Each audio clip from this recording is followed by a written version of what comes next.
أعوذ بالله من الشيطان الرجيم بسم الله الرحمن الرحيم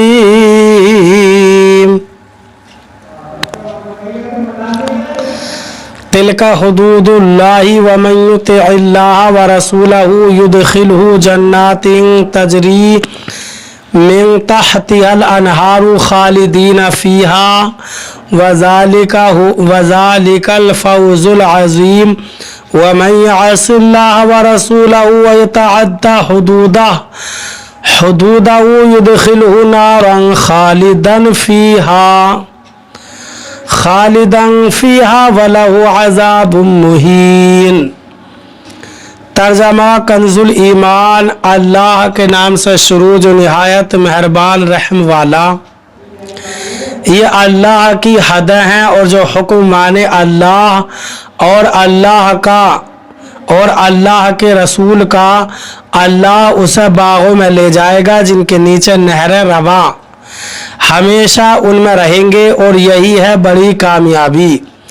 اور جو اللہ اور اس کے رسول کی نافرمانی کرے اور اس کی کل حدوں سے بڑھ جائے، اللہ اسے آگ میں داخل کرے گا جس میں ہمیشہ رہے گا اور اس کے لیے خواری کا عذاب ہے۔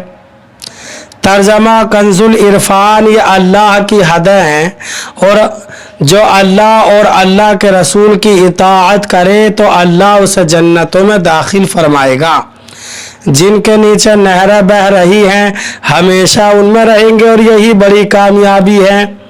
اور جو اللہ اور اس کے رسول کی نافرمانی کرے اور اس کی تمام حدوں سے گزر جائے تو اللہ اسے آگ میں داخل کرے گا جس میں وہ ہمیشہ رہے گا اور اس کے لیے رسوا کن عذاب ہے۔ تلک حدود اللہ۔ یہ اللہ کی حدیں ہیں۔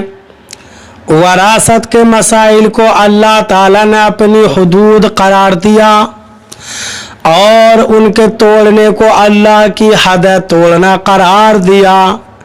اس سے معلوم ہوا کہ میراث کی تقسیم میں ظلم کرنا عذاب الہی کا باعث ہے۔ اس سے ان مسلمانوں کو عبرت پکڑنی چاہیے جو لڑکیوں یا دوسرے وارثوں کو وراثت سے محروم کرتے ہیں۔ حدیث مبارکہ ہے جو اپنے وارث کو میراث سے محروم کرے اللہ تعالیٰ قیامت کے دن اسے جنت میں اس کے حصے سے محروم کر دے گا۔ وَمَن يُطِعِ اللَّهَ وَرَسُولَهُ يُدْخِلْهُ جَنَّاتٍ۔ اور جو اللہ اور اللہ کے رسول کی اطاعت کرے تو اللہ اسے جنتوں میں داخل فرمائے گا۔ اس آیت میں سید المرسلین صلی اللہ علیہ وسلم کی اطاعت پر جنت کا وعدہ ہے اور اگلی آیت میں حضور پر نور صلی اللہ علیہ وسلم کی نافرمانی پر جہنم کی وعید ہے۔ اس سے معلوم ہوا کہ سرکار رسالت صلی اللہ علیہ وسلم کی اطاعت فرض ہے اور آپ صلی اللہ علیہ وسلم کی نافرمانی حرام ہے۔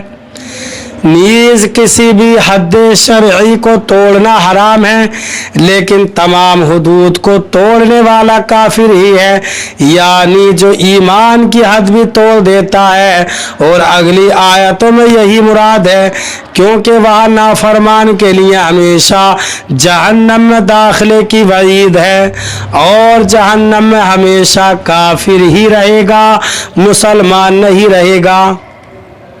اللہ تعالی ہمیں قرآن پاک پر صحیح معنی میں عمل کرنے کی توفیق عطا فرمائے۔ برادران اسلام، آپ تمام ہی حضرات سے گزارش کی جاتی ہے کہ خود بھی قرآن پاک کی تلاوت، ترجمہ اور تفسیر سماعت کیجیے اور اپنے عزیز و اقارب اور رشتہ داروں کو بھی شیئر کیجیے تاکہ آپ اس کے ذریعے صدقہ جاریہ کے مستحق